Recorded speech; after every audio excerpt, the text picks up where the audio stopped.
Primer versículo de Santiago, capítulo 2. La semana pasada terminamos hasta el capítulo 8 y 9, pero vamos a regresar a ese versículo. Comencemos en el primero. Dice: hermanos míos, la fe que tienen en nuestro glorioso Señor Jesucristo no debe de dar lugar a favoritismos. Supongamos que en un lugar donde se reúnen entran un hombre con anillo de oro y ropa elegante, y entra también un pobre desgarrado. Si atienden bien al que va bien vestido y elegante, y le dicen: siéntese usted aquí, en este lugar cómodo. Pero al hombre pobre le dicen: quédate ahí de pie, o siéntate en el suelo aquí ante mis pies. ¿Acaso no hacen discriminación entre ustedes, juzgando con malas intenciones? Escuchen, mis queridos hermanos, ¿no ha escogido Dios a los que son pobres según ante el mundo, para que sean ricos en fe y hereden el reino que he prometido a quienes lo aman? Pero ustedes han menospreciado al pobre. ¿No son los ricos quienes los explotan y ustedes los que los arrastran ante los tribunales? ¿No son ellos los que blasfeman el buen nombre de aquel quien ustedes pertenecen? Hacen muy bien si de veras cumplen la ley suprema de la Escritura, que dice: ama a tu prójimo como a ti mismo. Pero muestran algún favoritismo, pecan y son culpables, pues la misma ley los acusa de ser transgresores, porque el que cumple con toda la ley pero falla en un solo punto, ya es culpable de haberla quebrantado toda.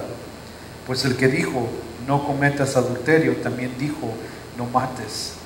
Si no cometes adulterio pero matas, y has violado la ley. Hablen y pórtense como quienes han de ser juzgados por la ley que nos da libertad, porque habrá un juicio sin compasión para el que actúe sin compasión. La compasión triunfa en el juicio.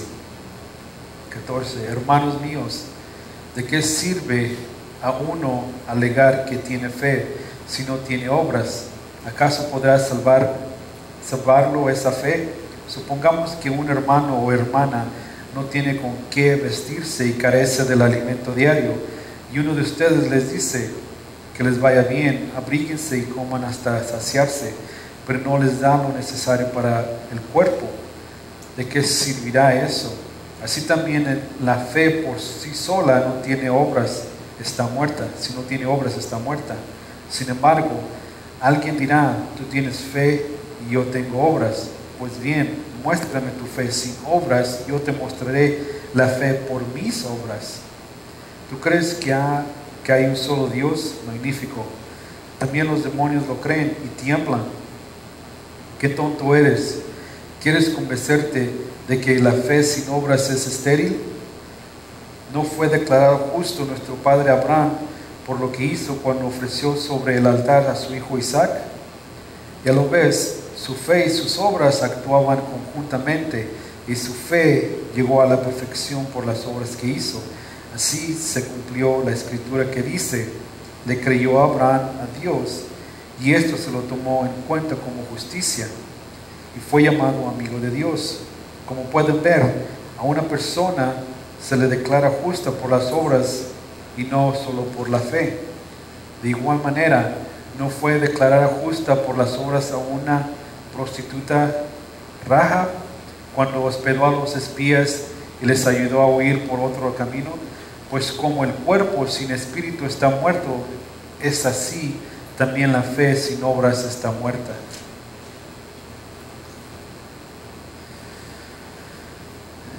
En otros mensajes he mencionado que cuando vengan al servicio, cuando vengan a la iglesia a escuchar el mensaje, que vengan solos. Y lo que he querido decir con eso, de que vengan solos, es que el mensaje es para nosotros directamente, no para la persona que está sentada al lado de nosotros, o estamos pensando en otra persona, o este mensaje sería bueno para esta persona. Así es que en el Viejo Testamento el Señor Dios juzgaba a naciones completas, familias completas. Ahora, estando viviendo en el Nuevo Testamento, se dirige directamente con la persona individual. Y Santiago nos habla directamente de cómo nos debemos conducir, cómo debemos comportar con la gente. Nuestras vidas como cristianos están detrás de una vitrina. La gente nos está mirando cómo nos comportamos, si en realidad creemos y vivimos lo que dice la Biblia. Y Santiago, durante toda su carta, dice: si eres cristiano, muéstrame, enséñame.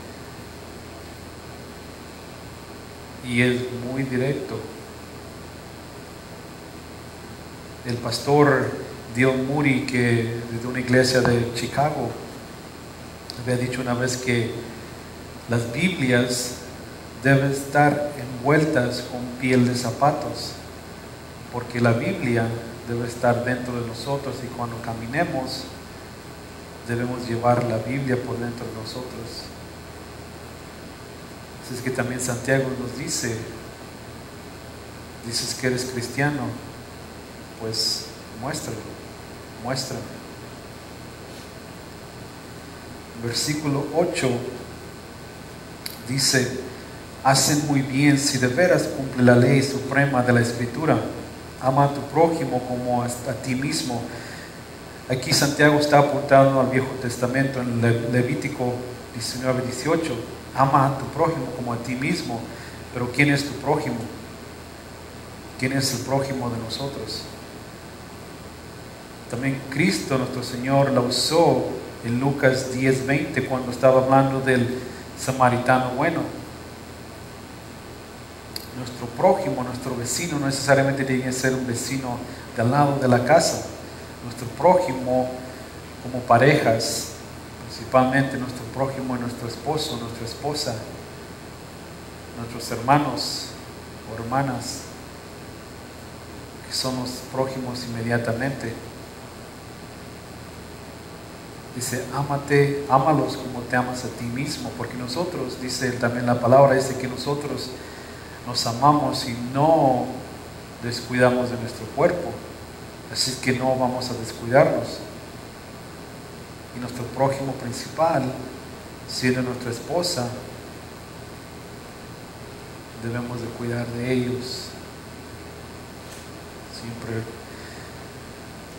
Cuando yo estaba creciendo, y yo creo muchos de ustedes conocen a Mr. Rogers, que ya falleció. Mr. Rogers decía que quiere ser mi vecino, quiere ser mi prójimo. Y esa cancioncita que todavía me la sé de memoria, dice: ¿quieres ser mi vecino? ¿No quieres ser mi vecino? Santiago nos dice lo mismo.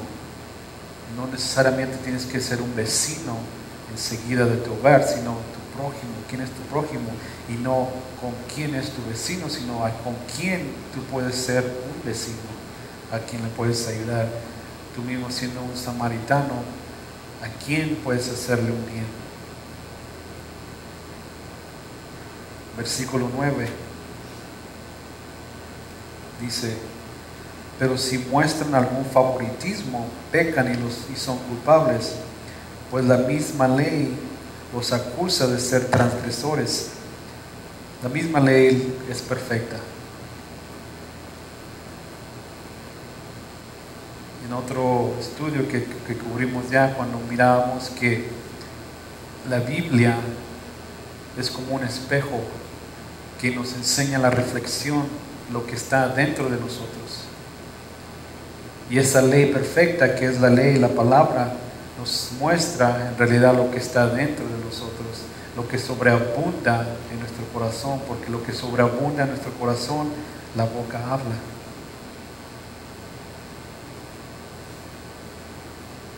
Y esas palabras son como balas. Una vez que las disparamos, que hablamos esas palabras, no las podemos detener, o no las podemos retroceder. ya fueron habladas. Y una cosa buena es que vivimos en el Nuevo Testamento y no bajo la ley del Viejo Testamento, aunque no estamos excluidos de guardar las leyes.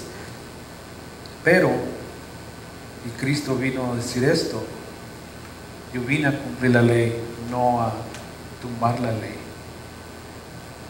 Conocemos y seguimos en contacto con personas que dicen que han guardado la ley, excepto una que ahora según la están guardando. Pero si en realidad la estuvieran guardando como dice el Señor perfectamente, entonces Cristo vino a morir de balde. Y la Biblia mintió de estas personas. No tuvo razón de venir Cristo a morir si nosotros somos perfectos de guardar los 10 mandamientos.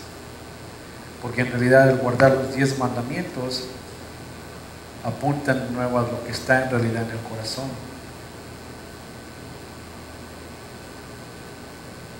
Versículo 10 dice: porque el que cumple con toda la ley pero falla en un solo punto, ya es culpable de haberla quebrantado toda. Pues el que dijo no cometas adulterio, también dijo no mates. Si no cometes adulterio pero matas, ya has violado la ley. El matar, el asesinar, no necesariamente es tomar una vida, sino que el asesinar una relación, el asesinar, el de quebrantar una relación, que es lo que Dios, Cristo, cuando estuvo aquí en la tierra, eso es lo que se estaba refiriendo, el asesinar una relación. También cuando cubrimos el año pasado, en diciembre, los versículos, los mensajes del perdón, de cuando asesinamos esas relaciones y cómo podemos o cómo debemos restablecer esa relación. El restablecer esa relación es de que hay que enfrentar los problemas que existen. Esta mañana en el mensaje que cubrimos en inglés, Santiago todavía sigue hablando del asesinar las relaciones. Y ayer en el picnic las damas compartieron algo muy profundo, porque entre ellas hubo un par de damas que no sabían cómo restablecer esa relación o no querían restablecer esa relación, pero el Señor hizo algo ahí. Demostró a las dos personas que no simplemente se estaban afectando una a las otras, sino también estaban afectando el ministerio del que pertenecen y relación con el resto de la iglesia.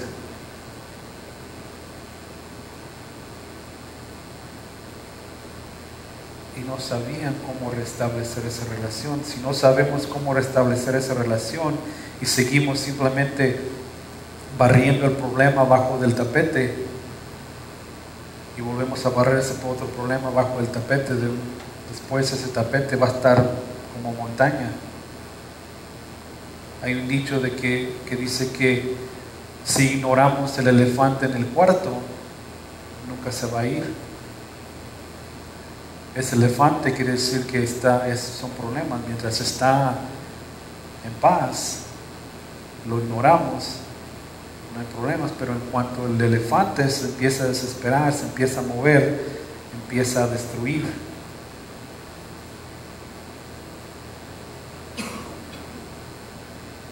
Y el siguiente ignorando ese elefante no se va a ir del cuarto.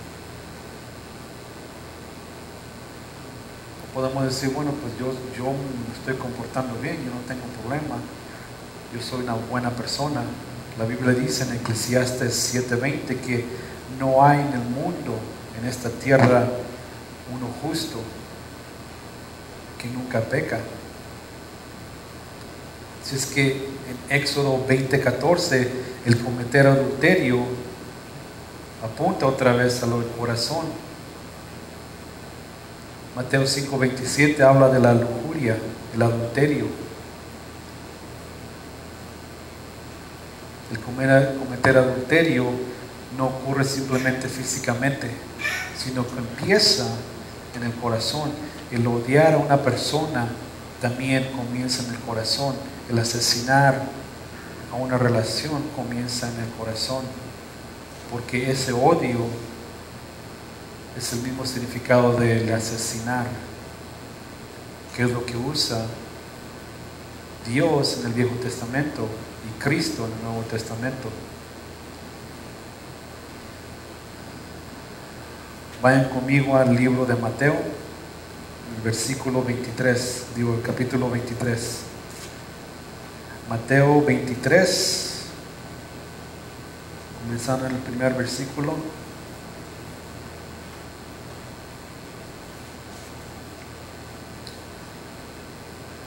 Mateo 23, primer versículo, dice: después de esto, Jesús dijo a la gente y a sus discípulos: los maestros de la ley y los fariseos tienen la responsabilidad de interpretar a Moisés, así que ustedes deben obedecerlos y hacer todo lo que les digan, pero no hagan lo que hacen ellos, porque no practican lo que predican. Atan cargas pesadas y les ponen sobre la espalda de los demás, pero ellos mismos no están dispuestos a mover ningún dedo para levantarlas. Todo lo hacen para que la gente los vea. Usan filacterias grandes y adornan sus ropas con borlas vistosas. Se mueren por un lugar de honor en los banquetes y los primeros asientos en las sinagogas, y porque la gente los saluda en las plazas y los llama Rabí. Pero no permitan que ustedes se les llame Rabí, porque tienen un solo maestro y todos ustedes son hermanos. Y no llamen Padre a nadie en la tierra, porque ustedes tienen un solo Padre y Él está en el cielo. Ni permitan que los llamen maestro, porque tienen solo un maestro, que es Cristo. El más importante entre ustedes será siervo de los demás, porque asimismo se enaltece será humillado, y el que humilla será enaltecido. Ahí después, maestros de la fe y fariseos hipócritas, les cierran a los demás el reino de los cielos, y ni entran ustedes ni dejan entrar a los que intentan hacerlo. Ay de ustedes, maestros de la ley y fariseos hipócritas, recorren tierra y mar para ganar un solo adepto, y cuando lo han logrado, lo hacen 2 veces más merecedor del infierno que ustedes. Hay ustedes, guías ciegos, que dicen: si alguien jura por el templo, no significa nada, pero si jura por el oro del templo, queda obligado por el juramento. Ciegos y sensatos, ¿qué es más importante, el oro o el templo que hace sagrado el oro?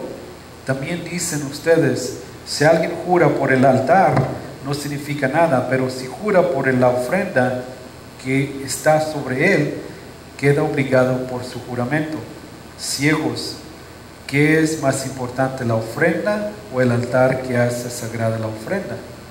Por lo tanto, el que jura por el altar, jura no solo por el altar, sino por todo lo que está sobre él. El que jura por el templo, jura no solo por el templo, sino porque quien habita en el templo. Y el que jura por el cielo, jura por el trono de Dios y por aquel que lo ocupa. Ustedes, maestros de la ley y fariseos hipócritas, dan la 10ª parte de sus especias, la menta y el anís y el comino, pero han descuidado los asuntos más importantes de la ley, tales como la justicia, la misericordia y la fidelidad. Debían haber practicado esto sin descuidar aquello. Guías ciegos, cuelan un mosquito, pero se tragan el camello.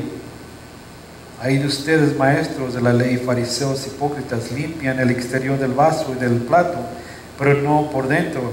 Están llenos de robo y desenfreno. Fariseo ciego, limpia primero por dentro el vaso y el plato, y así quedará limpio también por fuera.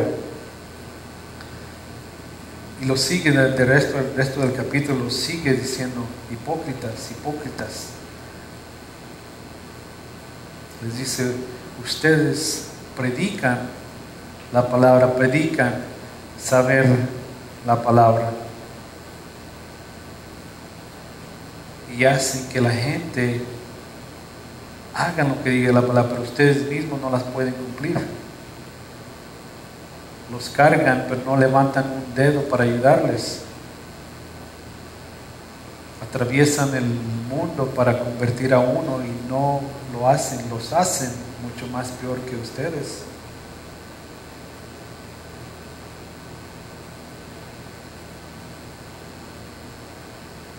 Regresemos al libro de Santiago.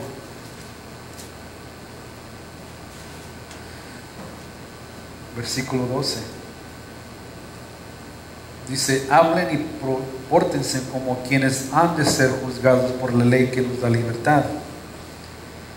Porque habrá un juicio sin compasión para el que actúe sin compasión. La compasión triunfa al juicio.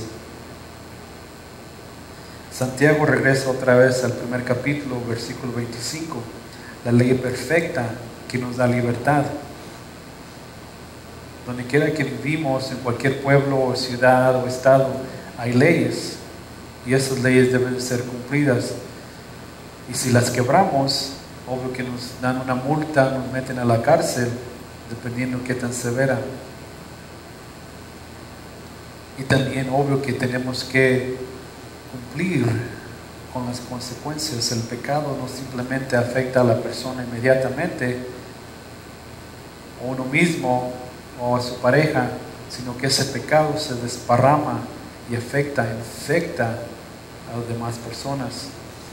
Como he comentado, lo que ocurrió en esta iglesia es de que simplemente no infectó a las personas que fueron afectadas, sino que infectó todavía muchas otras 2 iglesias, muchas más personas.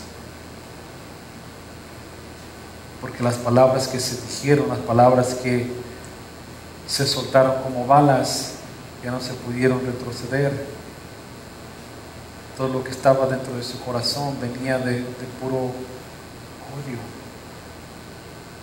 El asesinar esa relación y no querer o no saber cómo restablecer esa relación,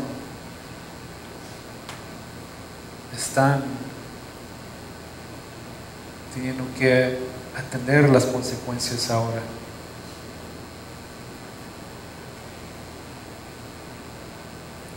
Santiago sigue siendo muy directo con lo que dice, con lo que nos habla.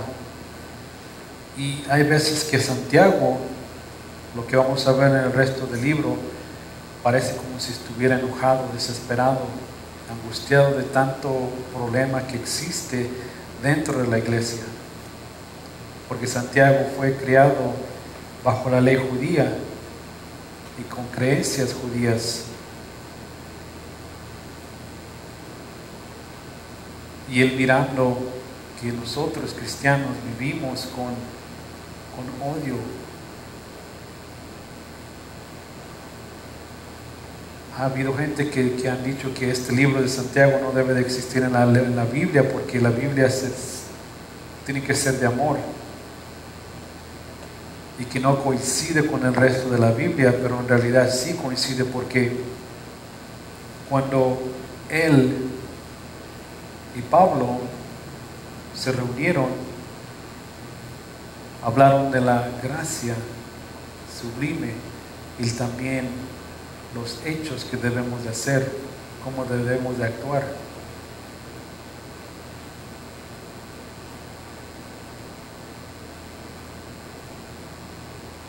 Jesús en Juan 5:24 y Pablo en Romanos 8:1 confirmaron de que nosotros los cristianos no seremos juzgados por los pecados.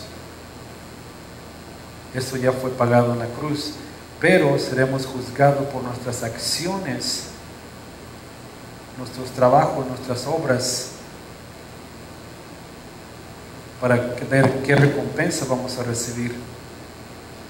El Señor nos va a decir: ¿qué has hecho por mi gloria? ¿Qué has hecho para glorificarme? ¿Obedeciste?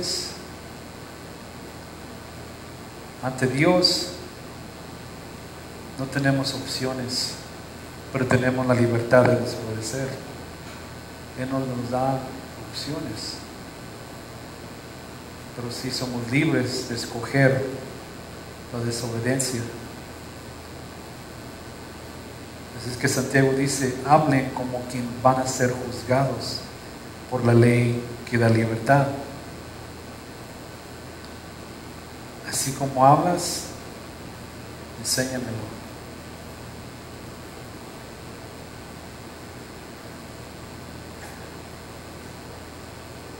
Las palabras, hablando de las palabras. Recientemente lo que está ocurriendo con las elecciones presidenciales que vienen, y obvio que sabemos lo que va a ocurrir con los republicanos,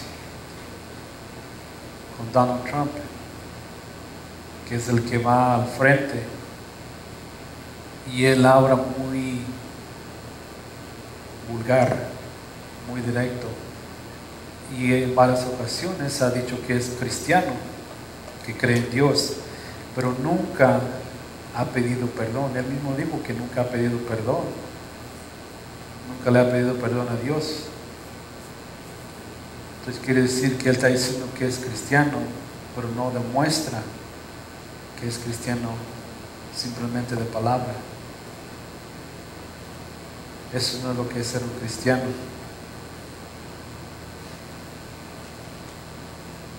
Versículo 13. Dice: ¿por qué habrá un juicio sin compasión para el que actúe sin compasión? La compasión triunfa en el juicio. La misericordia y la justicia que vienen de Dios trabajan lado a lado, no en compitiendo con una con la otra, pero trabajando juntas. Dios mira nuestro arrepentimiento, nuestra fe, y nos dará misericordia, pero mira el rebeldío o ser incrédulos, entonces Él va a administrar la justicia.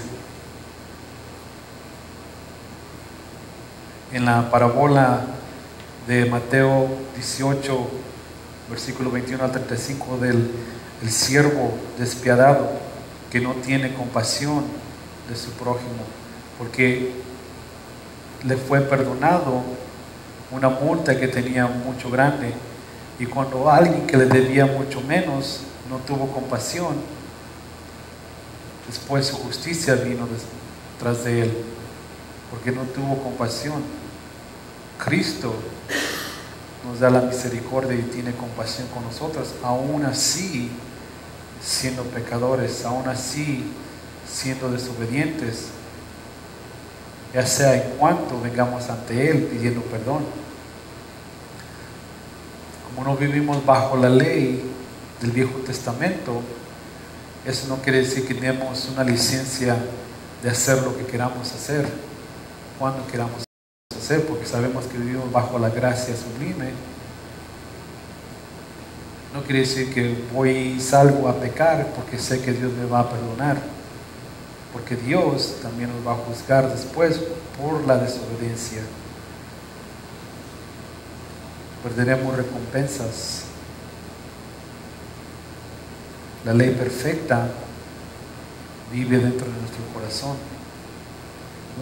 Un estudiante, mientras está en la escuela, no teniendo disciplina, va a hacer lo que le digan los maestros, pero una vez saliendo de la escuela, fuera de las reglas, fuera de la disciplina que les dan allí, va a hacer locuras. Mientras están allí en la escuela, obvio que van a obedecer, pero una vez fuera van a ser un disparato. Entonces también, si dejamos de estar ante Dios fuera de su disciplina, fuera de sus leyes, fuera de sus reglas, hacemos también un disparato.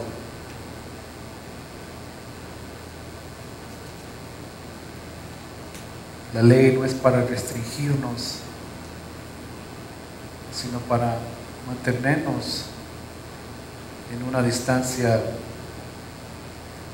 fuera del pecado.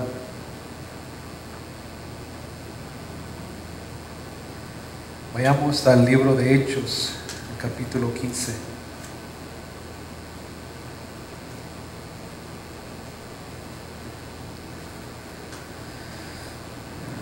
El capítulo 15 del libro de Hechos, comenzando en el primer versículo, dice que algunos que habían llegado de Judea a Antioquía se pusieron a enseñar a los hermanos: a menos que ustedes se circunciden conforme a la tradición de Moisés, no pueden ser salvos. Esto provocó un altercado y un serio debate de Pablo y Bernabé con ellos. Entonces se decidió que Pablo y Bernabé y algunos otros creyentes subieran a Jerusalén para tratar este asunto con los apóstoles y los ancianos. Enviados por la iglesia, al pasar por la Fenicia y Samaria, tomaron como se habían convertido a los gentiles. Estas noticias llegaron de alegría a todos los creyentes. Al llegar a Jerusalén fueron muy bienvenidos y bien recibidos, tanto por la iglesia como por los apóstoles y los ancianos, a quienes informaron de todo lo que Dios había hecho por medio de Dios. Entonces intervinieron algunos creyentes que pertenecían a la secta de los fariseos y afirmaron: es necesario circuncidar a los gentiles y exigirles que obedezcan la ley de Moisés. Los apóstoles y los ancianos se reunieron para examinar este asunto. Después de una larga discusión, Pedro tomó la palabra: hermanos, ustedes saben que desde un principio Dios me escogió de entre ustedes para que por mi boca los gentiles oyeran el mensaje del evangelio y creyeran. Dios, que conoce el corazón humano, mostró que lo aceptaba dándoles el Espíritu Santo, lo mismo que a nosotros.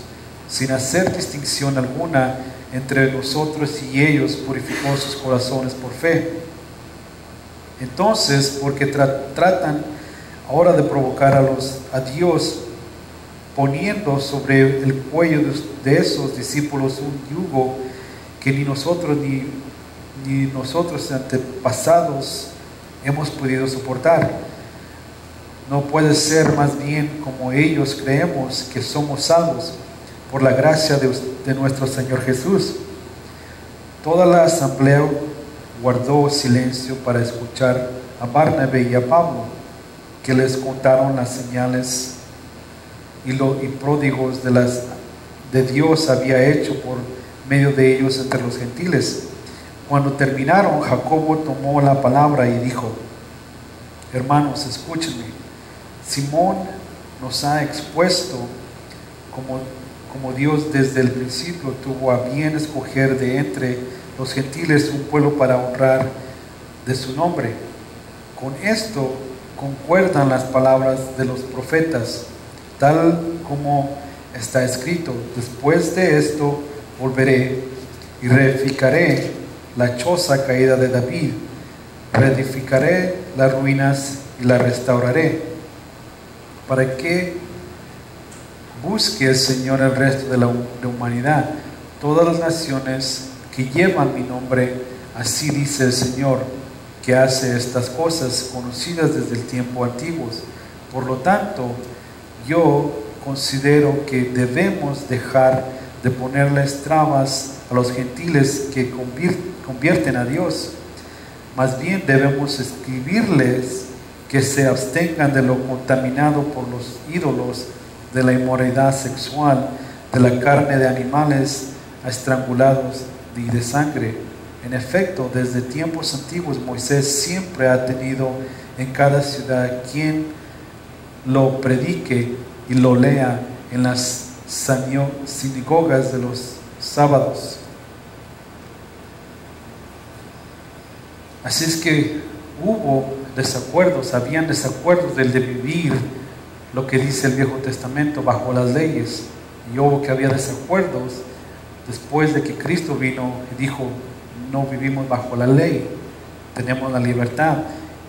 Y el desacuerdo que tenían es: ¿cuál es la libertad que tenemos? Bajo la ley de Moisés debemos dejar a los gentiles que entren, debemos de comer ciertas carnes. Esta mañana también, cuando estuvimos aquí, unas personas me preguntaron qué quiere decir la palabra convicción, qué es lo que significa el vivir lo que dice la Biblia. Y simplemente es lo que el Señor te diga a ti. Si tú por tu propio escoger no vas a comer carne de puerco, pues eso es la libertad que tenemos. O que tú guardes un día mejor, con más importancia que el otro, eso es de ti. Y el desacuerdo que se veía aquí era que también después miramos en Gálatas 2:9, cuando Santiago le extiende la mano derecha a Pablo y a Bernabé para aprobar de lo que estaban haciendo, porque Pablo es el apóstol de fe y el amor, y Santiago el de hechos, el de actuar. Y entre ellos, no entre ellos mismos, pero la gente decía que entre ellos había un desacuerdo, pero no hay ningún desacuerdo. Lo que Santiago nos dice es motivado por el amor de Dios. Todos nosotros tenemos, de vez en cuando nos tienen que sacudir para despertar y mirar que en realidad lo que estamos haciendo es simplemente conocemos la Biblia de conocimiento mental, o conocemos la Biblia y la vivimos como dice.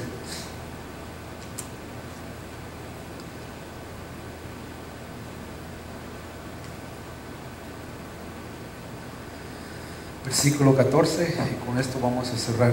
Dice: hermanos míos, ¿de qué sirve a uno alegar que tiene fe si no tienen obras? ¿Acaso podrá salvarlo esta fe? Si tenemos fe que somos salvos porque simplemente decir: Señor Cristo, te acepto, que sí somos salvos. Pero si creemos que somos salvos pero no le creemos a Cristo, entonces estamos siendo desobedientes. Entonces en realidad esa fe que tenemos no es fe que nos pueda salvar.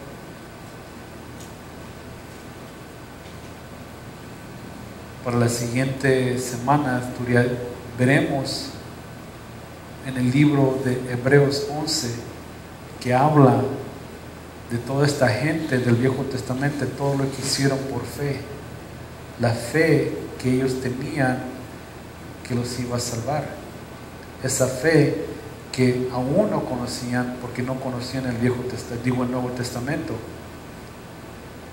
vivían bajo la ley, pero por fe fueron obedientes. Y nosotros, sabiendo del Viejo Testamento y sabiendo de la fe que nos salva, somos libres de obedecer o desobedecer. Oremos.